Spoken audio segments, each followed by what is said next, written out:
Namaste. Hi, it's Ian Carriger from Gewrew Yoga, and thank you for joining me on day 4 of 33 days of stretch. All right, so good morning, or good evening, wherever time you're watching this video.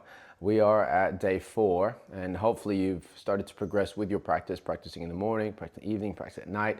Whatever that you needed to do in terms of creating a certain routine, not necessarily regimen. So again, you can do it longer, the videos, you can do it shorter, whatever you have time for, whatever really is what required for you to get that stretch, that length, that calmness, that release, that whatever it is that you're here for, hopefully you get it. And we go from there. So today we are gonna go with King Pigeon. Yeah, pigeon posture. There is a lot of requests in regards to this Eka Pada Raja Kapotasana posture, request for that, so that one, ensuring that you're doing it properly, correctly, efficiently, and effectively. So what we're going to do today is just really just sit up. Right, we're going to start off with a little bit of Nadi Shodhana Pranayama, so alternate nostril breathing. This is a breathing technique that will bring some balance, equilibrium to the left and right side of your body, the Ida and Pingala, right? So masculine and feminine energies, which will then allow for your main energy channel, Shushumna Nadi, to be more efficiently run. So we're going to start off by taking our right hand, index, middle finger, and thumb. From here, middle of the forehead, you don't necessarily need to touch. If you want to, go for it. Otherwise, you can get your fingertips to just float off the forehead or lightly touch the forehead, closing off that right nostril. The spine upright, you're going to breathe into the left side.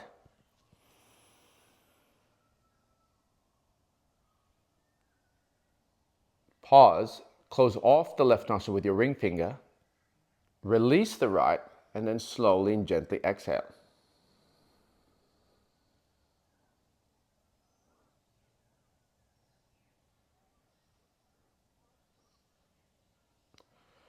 Furthermore, you're going to inhale to the right again.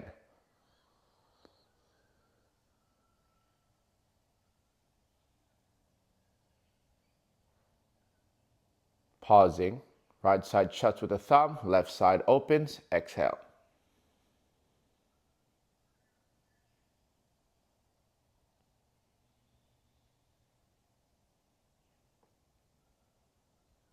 One more round. Left side, breathe in.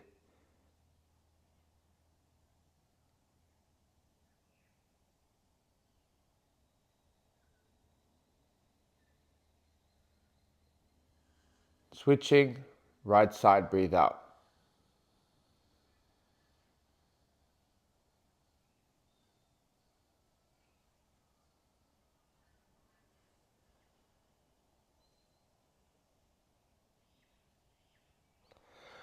All right, that's your Nadi Shodhana Pranayama. I went for about 10, 15 seconds between that. So if you can only do 6, do 6. Ultimately, you want to aim to get a little bit longer each time, right? Slowing it down and just observing that breath drawing. Even if you need to do a count, do the count. 10 seconds, 15 seconds, 20 seconds, whatever is required. Manage to get a little bit longer each time. That will insist in bringing the heart rate to slow down as well as calming the nervous system. All right, so upon that, so you can do that for about 3 to 5 minutes, as many rounds as you need or required for you to really just chill out and then bring a little bit of balance or even wake you up. And then now we're going to get into the posture. So the options here are really, I tend to use a block really all the time, right? Because it's not necessarily based on the tightness of your hips, but more of how your hips are actually formed. So with your skeletal system, everybody's different, right? Not necessarily between you and I, but also between the left and right side, right? So how your bones are formed when you're born or when you're in the womb will again determine whether you have more flexibility on the right side or the left side or right side. So I tend to use a block because it makes things more efficient for me. And eventually I get down to the ground, but really this here is like your saving or my saving grace, could be yours as well. And we are going to use that this morning. So with pigeon pose, you see a lot of this. So people will sit with the knee forward and the bum down, right? With that foot really, really close to that opposite hip or opposing hip. It's okay. You're going to get more of a stretch of that hip flexor, really, from a physiological standpoint, a little bit through the hip, right? But more through the hamstring and the glute. What we want to do here is you're going to sit on a block. You're going to go to about 90 degrees. So it's early in the morning. I'm going to go a little bit higher, right? So that it will enable me to get my hips to square up with the front edge of the mat. If you can get straight to the ground, go for it, right? The key with this though is you need to be square. So if your left hip is pointing off in that direction, just for the sake of sitting on the ground, to say that I can sit on the ground and do it, wrong, yeah? You want to get to here, hips relatively square, and then you're going to have a 90-degree angle with your leading leg. So my shin is roughly parallel to that mat. So if you're here, you will get a little bit of a release, but the most effective way is to get to this 90 degrees, about here. All right, and then you're going to point the toes in back towards the knees, which will create more of a safety posture to protect the ligaments on the inside of the knee, right? Some people go here, you're going to stretch the calf, which is okay, but by doing this, for people that have really, really tight hips or somewhat relatively tight hips, by pulling the toes in, you're going to support all the ligaments here because you want to release the hip and not the knee, all right? So we're in this position here, chest up nice and high, shoulder blades back, hands up. Most people tend to go straight to the ground, right here. But the key is you want to lengthen upwards first. So if you're here, my hands on my hips, I can put one hand in this position here, chest up nice and high. And all I'm going to do is just really just breathe for a few breath cycles, ensuring that when I press, or really just gravitate towards the ground, my right hip is pressing back on the inhale and then forward on the exhale. All right, so you're not going to twist the upper body. You're going to rely on maybe a 1 or 2 millimeter movement of getting the hips to go back on the breath in and then forward on the breath out. All right. So this will incorporate a better stretch from the calf, because you're stretching here, dorsiflexing that, and then from the knee to the hip, and then allowing this hip flexor, so as on this side, to release. Right? So unless you can get this, there's a hip bone right here, right? The iliac crest. If you can actually get that flat on the ground, not the thigh, but the hip bone straight on the ground, then I could say, go straight on the ground. Go for your life. Both hips on the ground, left hip bone, the top of it, flat. Otherwise, use a block or a cushion.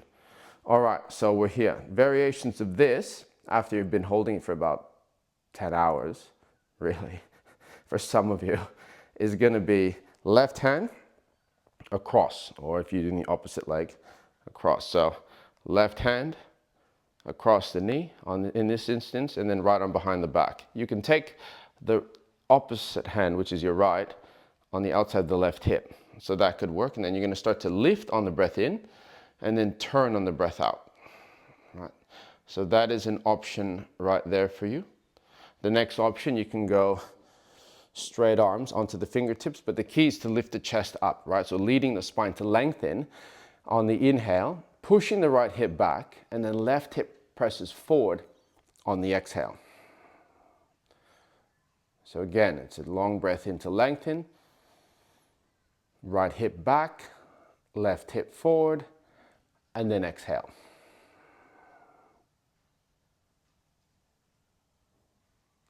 Beautiful.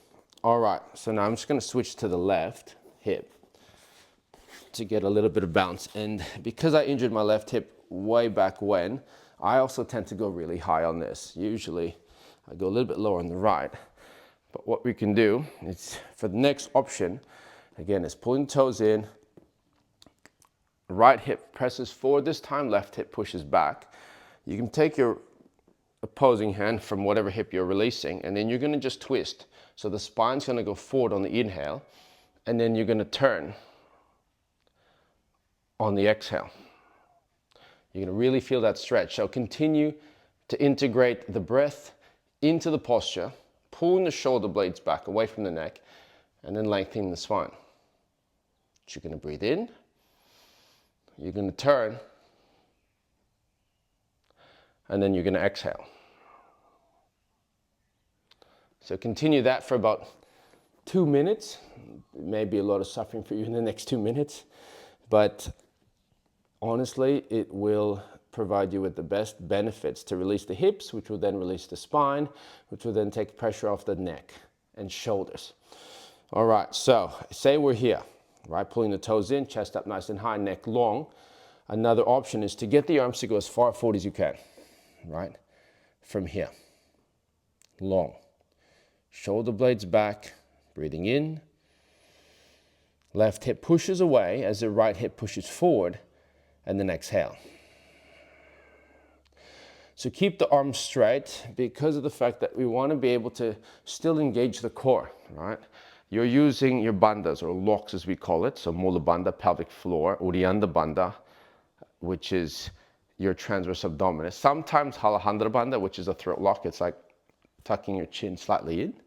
You're not putting too much force here through the, or tightness through the throat, unless it's a certain posture that you need. In this case, not so much. All right, so another option here, if you can find that, okay, my hips are relatively low, open up a little bit, but I want to release my quad, I'm going to pull this foot up, right? So you're going to pull the foot up, maybe take it to the crease of your elbow, right? More advanced, left arm over your head, and then bind it. So lift up nice and high. So you're going to get a little bit of release through the quad, through the intercostal, serratus, the lats, all these muscles here. Maybe a little bit for the chest and teres, major and minor, with that opening up. So you can hold that. So reversing it, chest up nice and high, or chest a little bit lower, and then pulling the toes again, back towards the knee as you push your right hip forward and left hip back.